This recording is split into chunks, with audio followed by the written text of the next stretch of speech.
Assalamualaikum warahmatullahi wabarakatuh. Perkenalkan, nama saya Jadan Bekianus Wada. Di sini saya akan mempresentasikan laporan final project mengenai dataset 2002 sampai 2018 property sales data.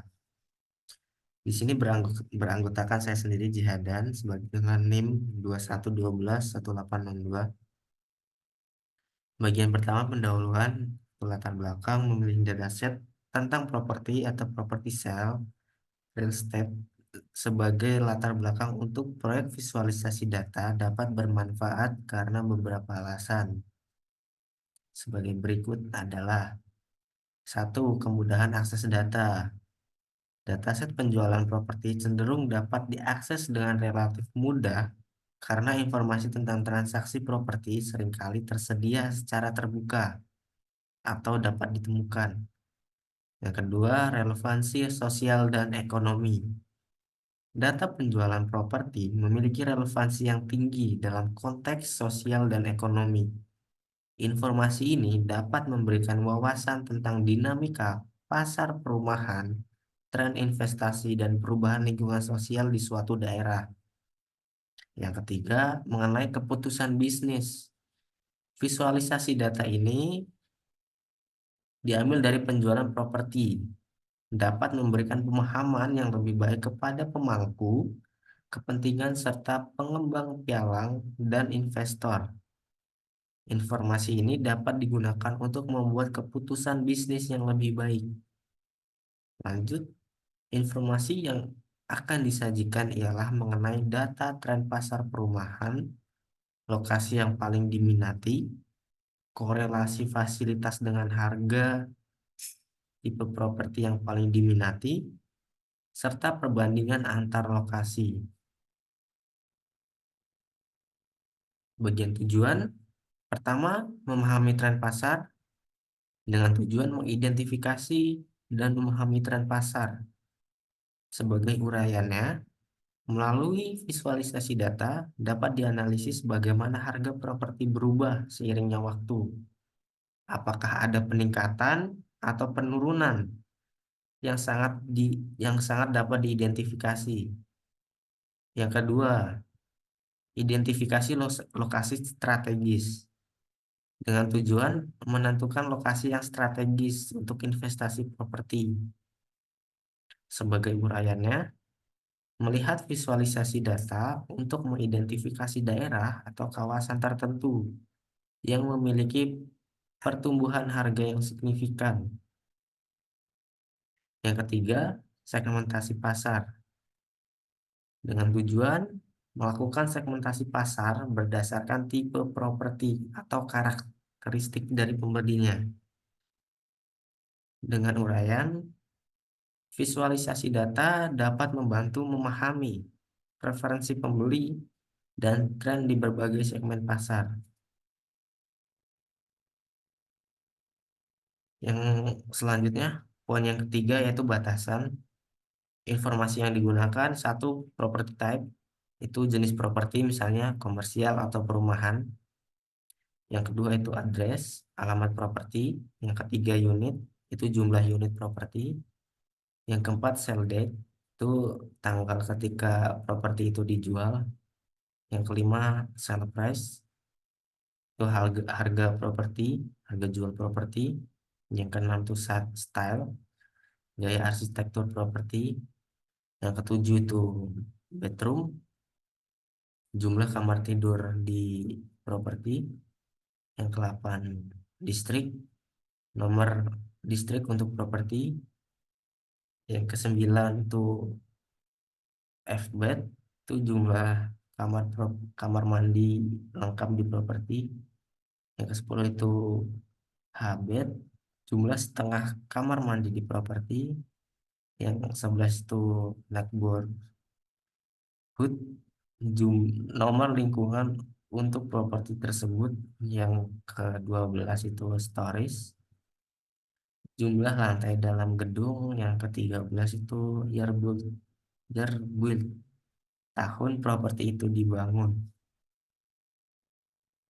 Informasi yang tidak digunakan dalam dataset ini ialah yang pertama text key. kunci pajak yang terkait dengan properti. Yang kedua, kondo project, informasi tentang apakah properti tersebut merupakan bagian dari kondominium. Yang ketiga, ex-wall, jenis material dinding eksterior yang digunakan. Yang keempat, rooms, jumlah kamar di properti. Yang kelima, finish SKFT, total ukuran luas ruang yang sudah jadi di properti. Yang keenam, lot size, ukuran tanah terkait dengan properti. Oke, yang poin yang keempat, lanjut bagian metode atau teknik yang digunakan. Teknik yang digunakan selama pra-pemrosesan sampai dengan visualisasi data. Yang pertama itu scaffolding, yang kedua tokenization, yang ketiga stop removal, yang keempat stemming. Lanjut pada visualisasi datanya menggunakan visualisasi perbandingan dengan metode bar chart. Lanjut di gambar alurnya, dokumen atau file dataset itu sendiri. Lanjut diolah di pra pemrocessing itu tadi, scaffolding, lanjut ke tokenization, terus stop removal, terus lanjut ke stemming, ke indexing itu eh, dalam artian maksudnya ke visualisasi datanya. Lanjut poin kelima, hasil dan analyze. Tampilan source code pada setiap tahapan dan screenshot beserta hasilnya. Yang pertama untuk install library itu source code-nya PIP install text processing, PIP install NLTK, dan untuk hasilnya terdapat banyak data pack untuk text processing itu sendiri. Dan untuk penjelasannya ini menginstal library ya. Lanjut ke import library, itu source code-nya import pandas as a pd, import numpy as a np from an ltk dot corpus, import stop word, import ra, import nltk nlk dot download stop word, nltk dot download wordnet from Google Colab, import file. Dan hasilnya itu mengkonekkan eh, library, terus mengimportnya sesuai kebutuhan. Terus masuk ke load dataset, pastikan drive itu terhubung dengan Google Collaboratory.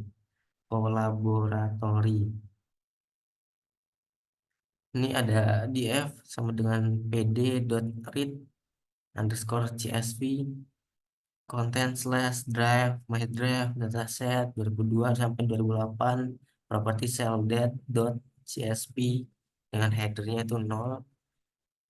Lanjut pemanggilan datanya itu df.head dalam kurung. Hasilnya itu menambung dataset teratas, 5 dataset teratas yang terpanggil. Terus untuk mengklasifikasi datanya, source code-nya itu panggil df.describe. Itu nanti bakal hasilnya itu mengklasifikasikan data berdasarkan perhitungan dasar gitu. Ada count, mean, median, min, max. Lanjut ini di processingnya ada case holding, source code-nya div clean lower dalam kurung lower, lower sama dengan lower dot lower return lower. Terus buat kolom untuk hasil yang telah di case holding UDF lower sama dengan df address, apply clean lower, case holding sama dengan pd.data frame dalam kurung df lower scaffolding. Hasilnya itu berupa perubahan dari huruf-huruf besar menjadi huruf-huruf yang menjadi lebih kecil lagi. Terus lanjut, ini remove punctuation, itu proses di mana sistem akan menghilangkan tanda baca atau simbol yang ada dalam dataset. Terus lanjut, masih sama di bagian scaffolding. Lanjut, menghapus double atau lebih white space. Ini fungsinya agar data terlihat lebih rapi, maka kita lakukan penghapusan spasi yang jumlahnya itu lebih dari satu atau dua. Terus lanjut, tokenization.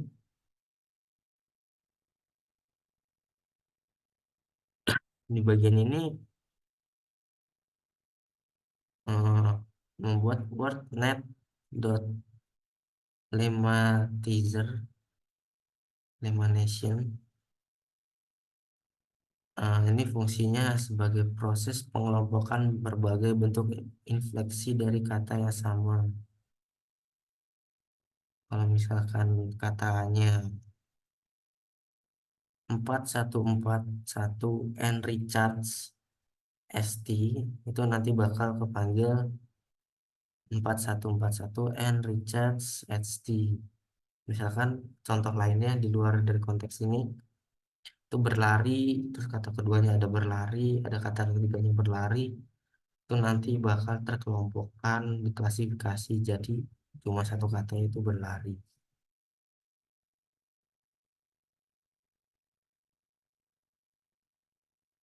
Lanjut, lemma lemmatication yang untuk desclin yang lemma, ini fungsinya pemanggilan lemma dapat membantu memahami konteks dan hubungan antar kata-katanya.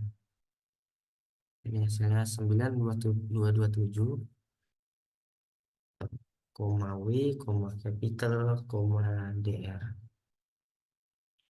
Lanjut bagian stupid removal. Ini untuk penambahan dan pembersihan stop word. Stop word bahasa Inggris ya. Jadi bisa penambahan kata-kata yang sebelumnya nggak ada gitu.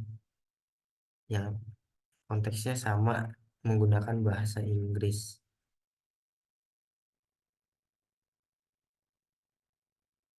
Terus lanjut, ini stopper yang udah ditambahin pada library Pandasnya. Nah, ini fungsinya untuk apa sih? Untuk mengurangi dimensi data, meningkatkan efisiensi pemrosesan, dan meningkatkan akurasi analyze. Terus selanjutnya stemming. Stemming cuma pakai satu ya, yaitu post grammar. Nah, fungsinya sendiri untuk membantu dalam menganalisis teks dengan mereduksi kata-kata ke dalam bentuk dasar. Terus untuk visualisasinya, setelah dari prapemrosesan, terus lanjut ke bagian visualisasi. Di sini visualisasinya menggunakan bar chart.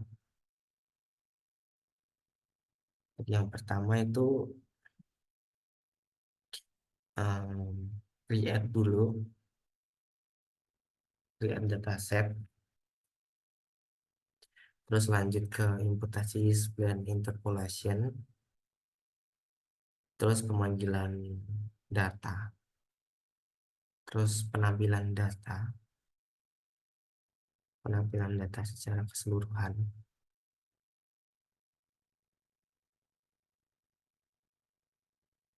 Terus lanjut untuk membuat visualisasinya. Di sini saya akan memberikan visualisasi tentang harga minimum berdasarkan tipe bangunan. Dan untuk harga minimum untuk komersial, kondominium, LG apartemen, terus residensial, terus vacancy land,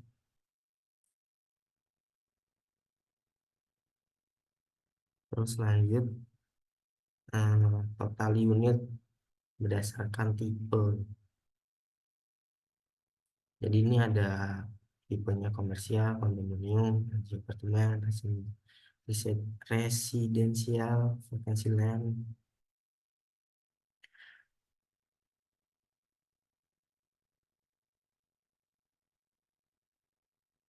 Unitnya ada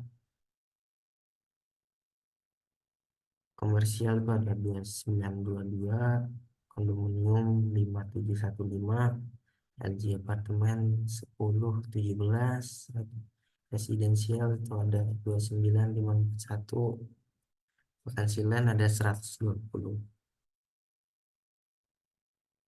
total unitnya. Dan ini total unit berdasarkan style bangunannya. Kalau tadi tipe, sekarang style. Yang pertama ada apartemen, itu ada total unitnya 3381, cap code itu ada 5160. Lanjut ke duplex US itu ada 3013. Terus ada range itu ada 7414. Residen iOS ada 2817. Dan ini untuk gambar dashboard secara keseluruhan, dashboard dari Property Sale 2002 sampai 2018. Yang pertama itu eh, top 5 unit yang paling banyak terjual berdasarkan kategori alamat.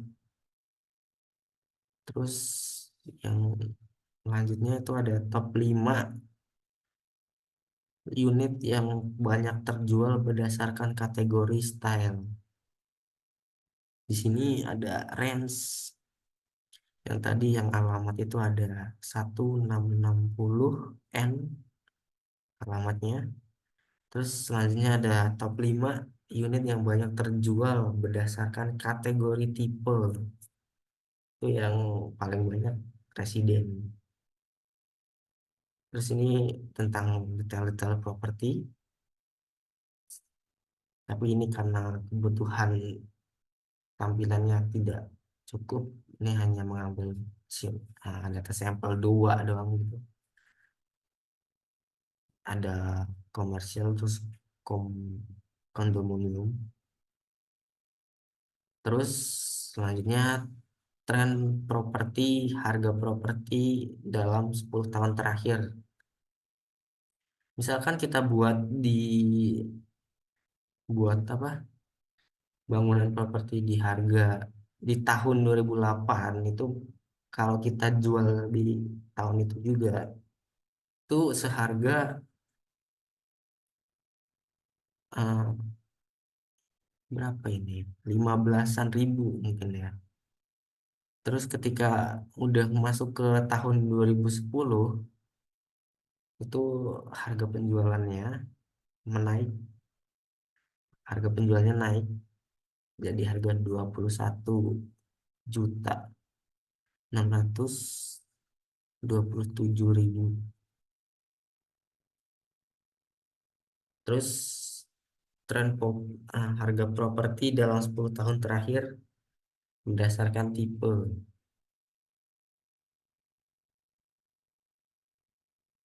Lanjut, nah di bagian dashboard juga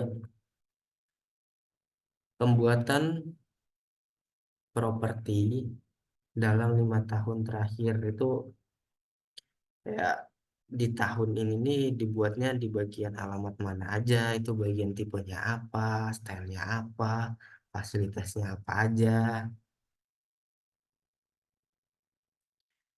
Lanjut bagian poin terakhir yaitu kesimpulan.